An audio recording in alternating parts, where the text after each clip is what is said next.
etkinlikler düzenlenir. Özellikle bölgenin doğal güzelliklerini tanıtmak amacıyla gerçekleştirilen organizasyonlar büyük ilgi görür.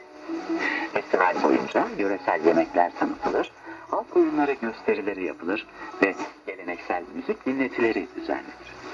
Aynı zamanda bölgenin el sanatları ve yerel ürünleri ziyaretçilerle buluşturulur.